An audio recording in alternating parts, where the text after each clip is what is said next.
Is inflation finally coming down, or are we in for some more pain?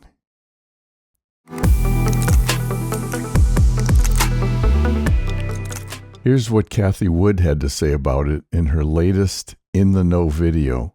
Link in the pinned comments below.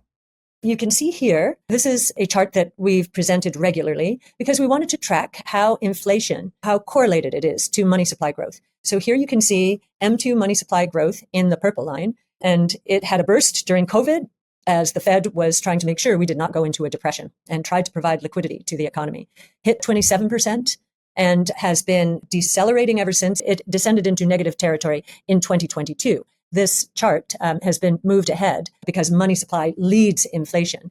And so you can see the green line, which is the CPI on a year-over-year basis, has paused in here. It's been kind of stuck in the 3 to 3.5% range. And of course, the markets, certainly this year, have been very upset by that because the Fed is saying, hey, unless we see 2% inflation, we're not going to cut interest rates. Now, what we believe has happened here is companies are losing momentum when it comes to unit growth or volume growth. And they've tried to offset that, especially the impact on margins, by trying to raise prices. And what we're learning from earnings season is they're not getting away with it. And you'll also notice, maybe, that gas prices have started to come down again because oil prices have cracked. We believe that inflation is going to turn into deflation. In other words, prices will not be rising on a year-over-year basis. They're high and they are still rising. Consumers on strike. Monetary policy, we believe, is still restrictive. And we think prices are going to crack. And that means they'll go below zero cyclically.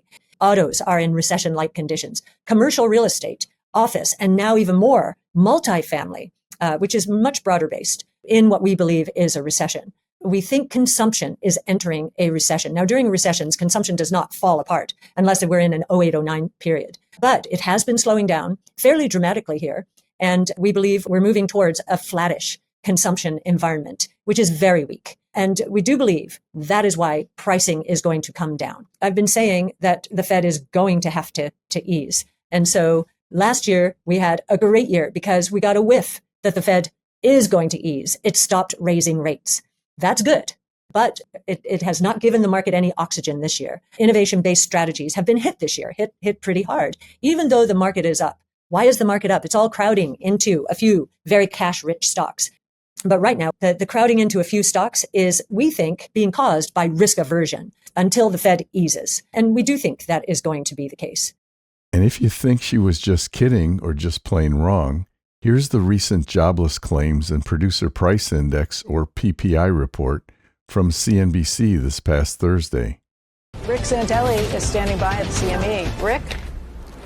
Yes, initial jobless claims for the week of June 8th. 242,000. That's a big pop. 242,000. We're expecting 225,000. That's the highest level since August of 23, since the second week of August of 23. We popped above 1.8 million on continuing claims. 1,820,000. 1,820,000 takes us all the way to November of 21. That is really a big jump. Now, let's look at the PPI data. Wholesale inflation for May, expected on the headline to be up 0.1, is down 0.2. Down 0.2. It is definitely in the right direction if you're looking for less inflation. If we look at ex-food and energy, unchanged, much lower than expectations. And in the rearview mirror, we were 0.5%. Zero is the lightest. And once again, it was minus 0.1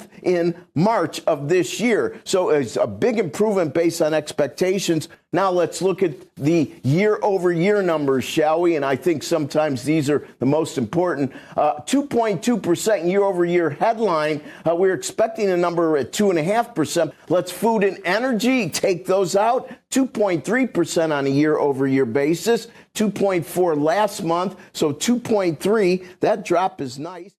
Jobs are softening, consumer demand is softening, and prices are starting to soften. Look, here's the problem.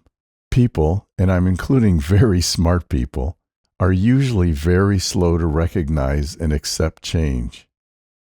Many of us, and this doesn't include me, as you'll know if you've been watching my videos, feel that inflation is here to stay and prices won't relent anytime soon. But as an investor, you need to be smarter than that. I, along with others like Cathy Wood, have been beating the drum that inflation is going to start moderating, and in fact, there's a bigger risk of deflation coming soon. Why does any of this matter to you as an investor? Large money managers tend to be value-based investors, meaning they take some derivative of earnings and divide it by the risk-free rate to come up with a fair value for a company.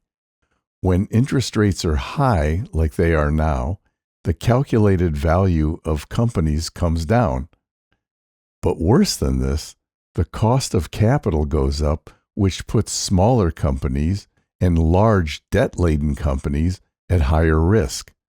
This in turn causes these large money managers to move away from the more risky small and large cap investments into larger cap companies with low debt levels. So what do you think will happen when the Fed finally starts to lower interest rates in response to falling inflation? Well, it depends. If the Fed waits too long to start lowering rates and the economy goes into a bad recession, then the equity markets will most likely drop well before they start moving higher. If, on the other hand, the Fed starts lowering rates and the economy has a soft landing, then it's highly likely the equity markets will respond by moving higher. As investors pour into the beaten-up smaller and innovative companies, these companies will move higher in a dramatic way and outperform the general markets in a big way. So should you be worried about the performance of the stock market because of persistent inflation? The early investors who recognize that inflation is and will continue to come down will benefit from this knowledge, while those who are afraid and wait too long will miss the coming opportunity. Do you think inflation will persist for longer than some of us think? Or will the markets be caught off guard by rapidly falling prices and inflation? Please share your thoughts in the comments below. Investments and investing aren't that complicated if you know how to allocate your portfolio without destroying your returns and getting little to no protection from downside risks. As an investor, you need to take the long view and allocate according to your risk tolerance rather than fretting about what's currently happening in the world or what everybody else is doing that you read about in the media with their portfolios. If you want to be a better investor, I discuss how to allocate your portfolios in 2 key videos linked in the pinned comments below, titled The Ideal Portfolio Using Just 2 ETFs or Mutual Funds, and The Ideal Portfolio Using Individual Equities. Again, link in the pinned comments.